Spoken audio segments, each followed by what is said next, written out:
We welcome you to today's broadcast. Here at the World Evangelism Center, we want to invite all of you to listen in as Brother Merle Ewing comes to sing to you this time. Brother Ewing. Read that cattle rally, sitting on an auction block, and they decided to throw me a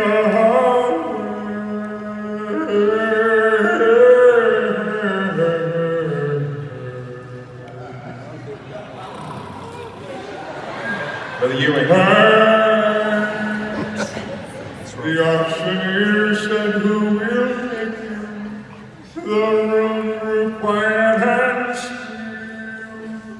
And then a stranger stepped forward. Jones said, "I will." Oh, thank you, Brother Ewing. Thank you. And now this time, we want Brother Johnny Cash to come and minister in song. Brother Cash, will you come?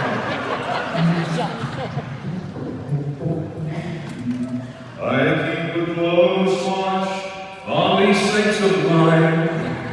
I keep my eyes wide open all the time. I cannot wait to count the ties so fine, because they're mine. I walk the line.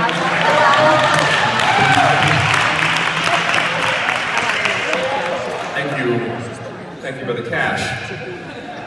And now this time, we want Brother Sister Ursula to come and sing to you this time. Oh, praise the Lord, everyone. I want you to come over here and sing a song. Well, what do you want to sing, baby? Let's sing Somebody Touch Me. Oh, Somebody touch me. oh,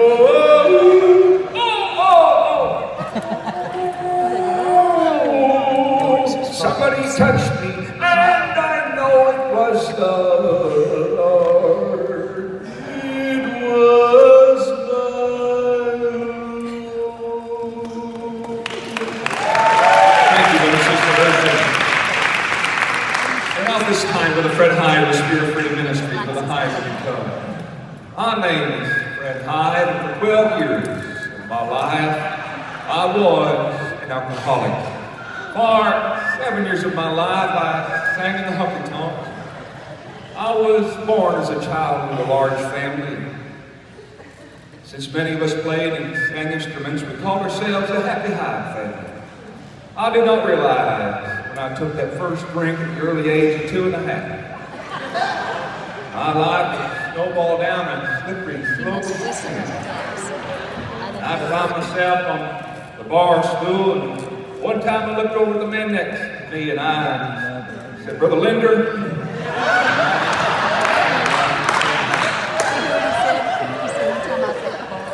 Brother Linder looked back at me and said, "What is it, Fred?" And I said, "Harold, I want to get my job back. I want to get my cars back. I want to get my dogs back. I want to get my wife back." And then I realized I was listening to country music backwards.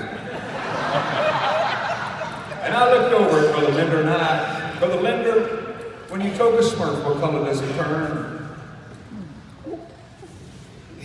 He said, "I don't know, Fred, but why do they call a television that when you only get one?" Anyway, thank you, Brother Hyde. And now this time, Brother Bill Clinton is going to come and minister. Brother Clinton, would you come? Well, thank you very much. It's so good to be here tonight. I remember the very first time I was ever at a Pentecostal church. There was a man up in the front. He was dancing, doing backflips, shouting, having a party. Hillary leaned over to me. She said, "Bill, see that man?" I said, 40 years ago, he asked me to marry him, and I turned him down. I said, "Looks like he's still celebrating."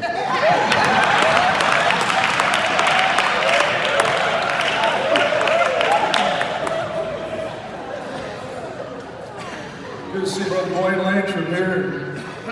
Brother Dwayne told his doctor, they told him to lose some weight. He said, "Dwayne, I want you to eat regularly for 2 days, then skip a day, and then repeat the procedure for 2 weeks. The next time I see you, you should have lost at least 5 to 10 pounds. Well, Dwayne came back and he lost 30 pounds. He said, well, I enjoyed the diet. He said, but I thought I was going to drop dead every 3rd day from hunger. So the doctor knows from all that skipping I was doing.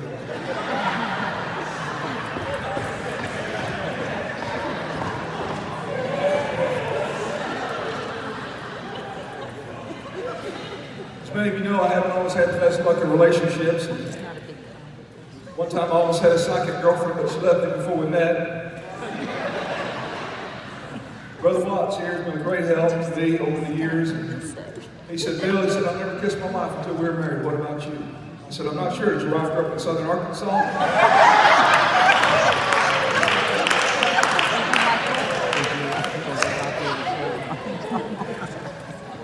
Good to see Brother Barnhill here tonight. I respect him very highly. He's been a very close confidant. A lot of my ministries have been patterned after his. One time, while there, we were at an auction one time, and Brother Barnhill started bidding on a parrot. And he really wanted that parrot. He kept bidding higher and higher and higher and kept getting outbid. He was getting frustrated. Finally, he bid way more than he intended to, and he bought that parrot. He was paying for the parrot. He said, you know, he said to the auctioneer, he said, I sure hope this parrot can talk. I would hate to have paid so much for a parrot and find out it can't talk. Well, don't worry, said the auctioneer. Who do you think was bidding against you? Thank you, Brother Clinton. And now at this time, we want Brother Donald Trump to come and just share a few words. Brother Trump, would you come? Thank you very much. It's so wonderful to be here. All of you beautiful people, I'm telling you. There's so many beautiful people that are here, and I know a lot. I know a lot about these type of things. But somebody asked me one time, they said, how are you going to make Halloween great again? I said, here's what we're going to do. We're going to make all the children carve trumpkins. It's going to be huge. I'm telling you what it's going to be. It's good to be with my good friend, Brother Mark Foster. I'm telling you, he's doing tremendous things in retirement. He's just everywhere. People are just envying him. He's just a wonderful man. We often laugh about how competitive we are, but I laugh more.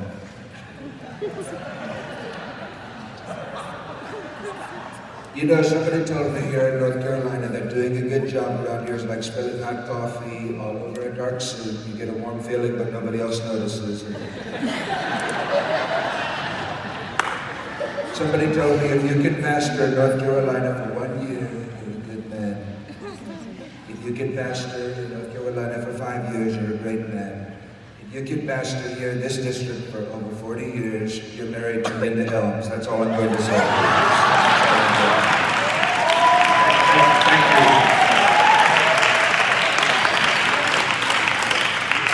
Thank you, Brother Trump. And now at this time, Brother David Bernard is going to come and minister to you. Brother Bernard, we're honored to have you. Would you just come and share whatever you feel in your will? I am very, very, very excited to be here to tell. And I would like to just thank each of you for the hard work that you do. The church is having revival. We're out of debt. And I realize that headquarters can contribute to stress. When I first realized that not everybody at headquarters was super spiritual, it reminded me of the time that I found out that my toaster wasn't waterproof. I was shocked.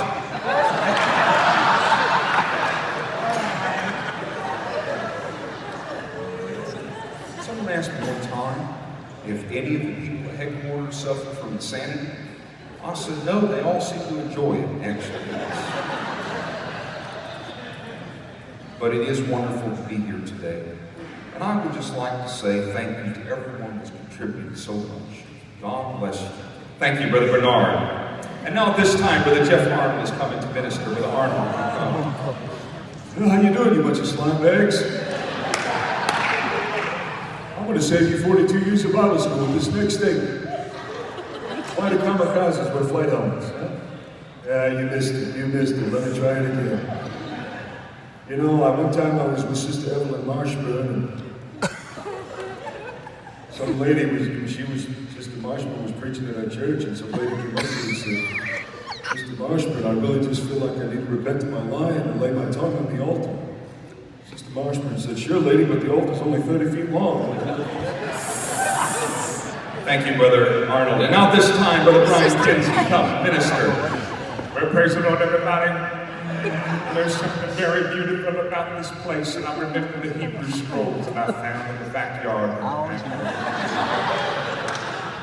And I want to preach not just a message, but I want to preach to you from the ancient Hebrew writings. A message that I found in an old library one time that says, slay the lion and pass up the enemy. Now, I remember the time when Ronnie England and I were having an argument on how to pronounce the name of this beautiful state. He was saying it's North Carolina. I said North Carolina. We stopped at a restaurant to get something to eat. We were asking the lady, we said, how do you pronounce the name of this place? Can you settle the argument once and for all? And she looked back at us with a strange look on her face and she said, Burger King. That's what I want to preach to you about tonight. You better be ready for your miracle. Come on, somebody help me with that. Thank you, Brother Kinsey. And now at this time, Brother Terry Shock is going to minister. Brother Shock, would you come? Thank you, everybody. It is an honor to be here tonight with all of you. I remember hearing a story about a retiring farmer that was selling his land, and he needed to rid his farm of the animals. And so he started going to towns in his, or houses in his town, and to the houses where the man is the boss, he would give a horse. And to the houses where the woman was the boss, he would give him a chicken. And so he got to the end of the street and he saw Jeff and Wanda Chavis outside. they were gardening and he said, who's the boss around here? And Jeff said, I am. And the farmer said, well, I have a black horse and a brown horse. Which one would you like? Well, Jeff offered me, he said, I'll take the black one. And Wanda said, no, get the brown one. The farmer said, well, here's your chicken.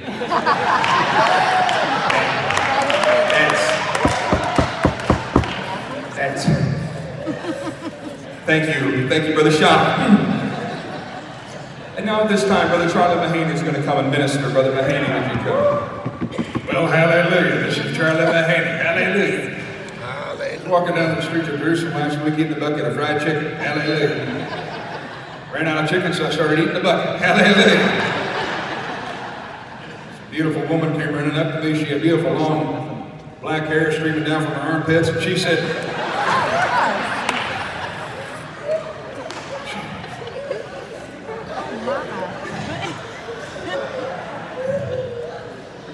I had to run from her. Hallelujah. I'll never forget one time I was at headquarters here in St. Louis. And I asked Sister Huntley, Sister Huntley, how do I get back to 270? And she said, try Weight Watchers. Hallelujah. Hallelujah. My God.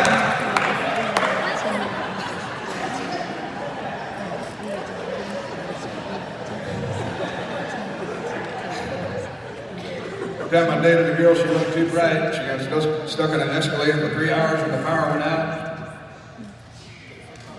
She hated to eat M&Ms because they were so hard to peel, but I'm telling you, she was a sweet girl. Just one little blemish between her ears, and that was her face. Hallelujah. Every time we went into a haunted house, and she came out with an application. Hallelujah.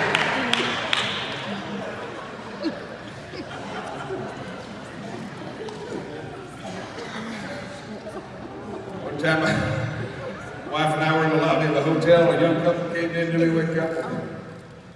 The man leaned over and gave his wife a big kiss. My wife leaned over and said, Charlie, why did you do that? I said, baby, I hardly know that woman. Hallelujah. My God. Hallelujah. Good to see my good friend, Brother Brian Ballestero here, and he was talking to me about marriage. He said, you know, Brother Mahaney, he said, the first 25 years are the hardest. I said, how long have you been married? He said, 25 years. Hallelujah! Yeah, hallelujah! For him. Great to see Brother Glenn Lucio here tonight. He's quite a guy. He told me he had a rough childhood growing up. He said he was so ugly as a baby he had a tinted incubator. Hallelujah!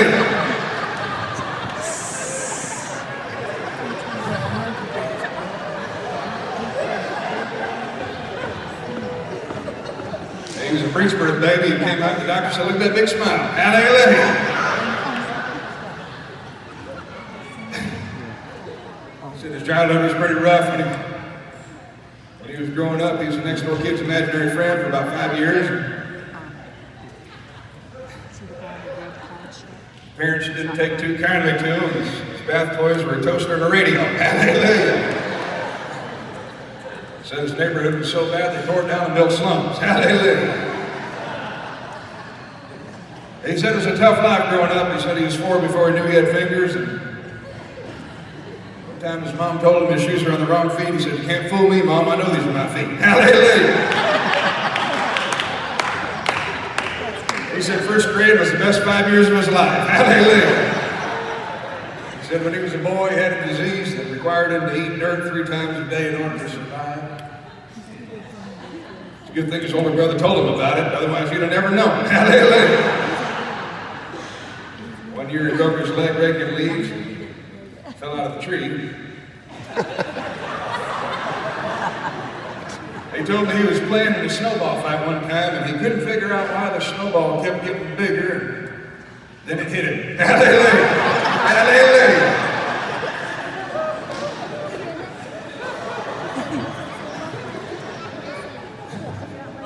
He told me he struggled for a while as a young Christian. He said he got addicted to line dancing and got so bad he had to enter a 2-step program. Hallelujah!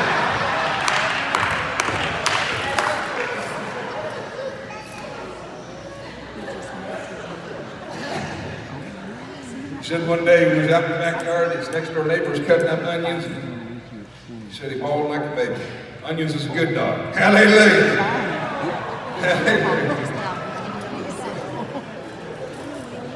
Good to see Brother Foster here.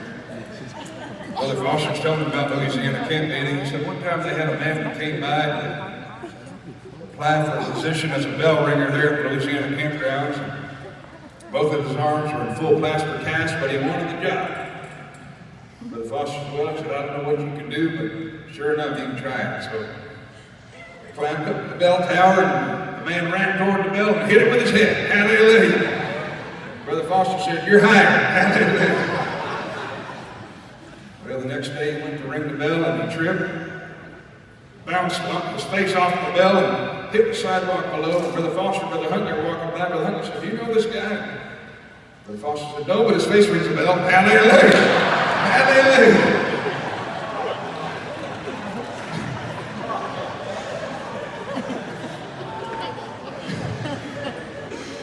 I'll never forget one time I was in the Harley Davidson biker gang and we went into a Waffle House and we were sitting there up against the breakfast bar. And there's an old man sitting over there and I walked over to him and just poured coffee in his lap. My friend walked over and dumped a plate of eggs on his head. Another guy poured syrup on the back of his shirt, but he didn't say anything.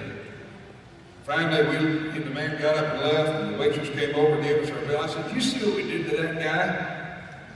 She said, oh, you mean Gerald Hutton? She said, I surely saw what you did to him. I said, he's not much of a man, is he? She said, well, he's not much of a driver either. He backed over 3 motorcycles on the way out. Hallelujah! Hallelujah!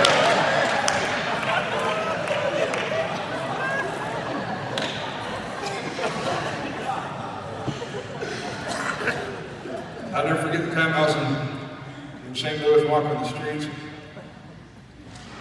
started raining, so I went into this building. This lady began to curse at me, so I began to cast the devil out. Started preaching revival.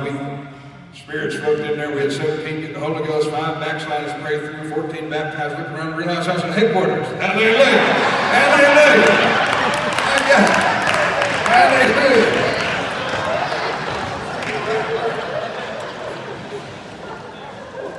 Good to see Brother Marshall here tonight. One time I was preaching for him, he took me to a hotel, and he said, "Now, Brother Mahaney," he said, when I go to a hotel, I always put a blanket over the TV. Hallelujah. I want you to do that. So he picked me up later for dinner. He said, "Now, Brother Mahaney, did you do what I told you?" And I said, "I sure did, but it got kind of hot underneath that blanket."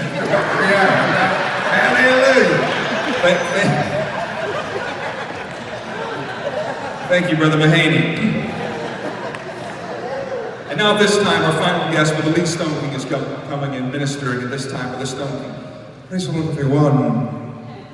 I don't like you, and you don't like me, but I don't care. I really don't care.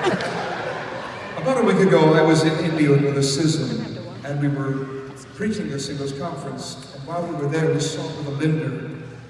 And he had a beautiful pig in the yard, and it was just beautiful. It was just a little different. It had a wooden leg. I said, "Brother Linder, why a wooden leg?" Brother Linder said, "This pig is so smart, I let it drive my kids to school." I said, "That's wonderful, boy, but why the wooden leg?" And he said, "The pig is so smart, it has a degree in horticulture and philosophy." I said, "That's amazing, but why the wooden leg?" And Brother Linder said, "Well, when you have a pig that smart, you don't eat him all at one time, now do you?" Thank you. It's wisdom. About a week later, I was in India with Sism, and we were on our way to a preaching engagement, and I began to feel something in the car. I said, "Brother Sism, I've got to get out of the car." And he said, "You can't do it. We're driving 70 miles an hour." I said, "Watch me." I climbed under the hood of the car. I began to dance. I began to shout. I looked over to my left and I saw a horrible car accident. I leaned out, I knocked on the window. I said, "Brother Sism, stop the car," and he did. I got down from the car and I walked over to the car accident. There was a woman lying on the ground. She'd been thrown from the car. Her arms had been severed from her body. She was weeping and crying and sobbing and wailing, and all that you do when your arms have been severed from your body. I leaned down to her, I said, "Woman," and she said, "What?" I said, "Do you believe that when I put your arms back in your body that you'll be healed?" She said, "I believe it, Brother Lee, I believe it." I said, "How did you know my name?" She said, "I'm a single woman in my 50s. I've been to all of your conferences. I know who you are." I said, "Woman, just sit. Just be quiet." And I took her arms in my hands and I just slapped them back onto her body. I said, "Be healed now." And I left. I had to go. About a week later, I was preaching at the singles conference in India with the Sism. And all of a sudden, someone tugged at my coat and said, "Brother Lee." I said, "What? It was that woman." She said, "I'm completely healed." I said, "Thumbs up, sister, God bless you." And she said, Thank you for praying for me.